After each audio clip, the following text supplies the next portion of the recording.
हज़रत फ़ुज़ैल बिन अय्याज़ बहुत बड़े बुजुर्ग गुजरे। जवानी का ज़माना था तो एक खातून से आशनाई हो गई, मोहब्बत का रब्त कायम हो गया। तो ज़ाहिर है जवानी मस्तानी होती है और जुनून का एक शोबा कहा गया है जवानी को। और फिर दिल में इस तरह के रुझान पैदा हो जाएं तो फिर वो जुनून कई गुना बढ़ जाता है। तो उसके साथ वक्त तय किया और उसके मिलने के लिए बेताबी के साथ उन घड़ियों का, उन लम्हों का इंतजार करने लगे। खैर जब वो वक्त आया तो उसके घर की तरफ चले और उसके घर की दीवार फलांगने लगे थे कि साथ वाले मकान से किसी कारी कुरान की तिलावत की आवाज कानों में पड़ी। और वो पढ़ क्या रहा था, अलम यान लिल्लज़ीना आमनू अन तख़शअ क़ुलूबुहुम लिज़िक्रिल्लाह वमा नज़ल मिनल हक़। क्या अहले ईमान पे वो वक्त नहीं आया कि उनके दिल अल्लाह के जिक्र, अल्लाह की याद, उसकी मोहब्बत में तड़प उठें और वो खौफ खुदा में मुब्तला हो, और जो नाजिल हुआ कुरान, उस कुरान की मोहब्बत में उसके दिल में खशियत पैदा हो। बस ये कानों में पड़ने की देर थी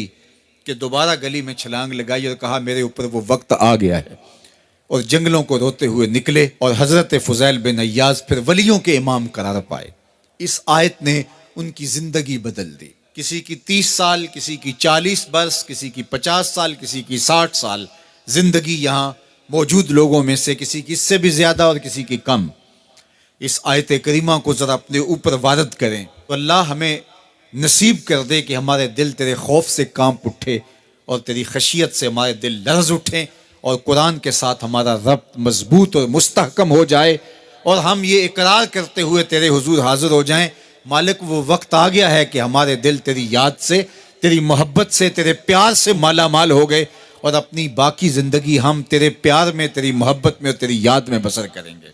हदीस पाक में आता है कि अगर कोई शख्स अल्लाह के खौफ से रोया और अल्लाह के खौफ से रोने की वजह से उसकी पलकों के बालों में से एक बाल की जड़ गीली हो गई तो क़यामत के दिन वो बाल खड़ा हो जाएगा, अल्लाह या तो मुझे निकाल ले या इसे जन्नत अता फरमा दे। तो अल्लाह जल्ला शानुहु उस बाल को तो आंख से नहीं नोचेगा बल्कि उस शख्स को अल्लाह जन्नत अता फरमा देगा। अल्लाह अकबर। गुनाहगार की आंख का पानी अल्लाह के गुस्से की आग को ठंडा कर देता है। इसलिए हमें रोने का कहा गया, फल यदहकू कलीलन वल यबकू कसीरा। अल्लाह अकबर। इरशाद फरमाया कि थोड़ा हंसा करो, ज्यादा रोया करो। सहाबा को हंसते हुए देखा तो आका करीम अलैहिस्सलाम ने फरमाया कि तुम्हारे तक अल्लाह की अमान नहीं पहुंची और तुम हंस रहे हो। अर्ज की हुजूर इसका कुफारा? तो फरमाया इसका कुफारा ये है कि जितना हंसे हो इतना ही तुम्हें रोना पड़ेगा। मैं और आप जरा अपनी जिंदगी पर गौर और तदब्बुर करें। हमारी जिंदगी में हंसना ज्यादा है या रोना ज्यादा है? सवेर से लेकर शाम तक कह कहे ज्यादा हैं, ठट्ठे ज्यादा हैं, मजाक ज्यादा हैं, लतीफ़े ज्यादा हैं या इबरतें ज्यादा हैं?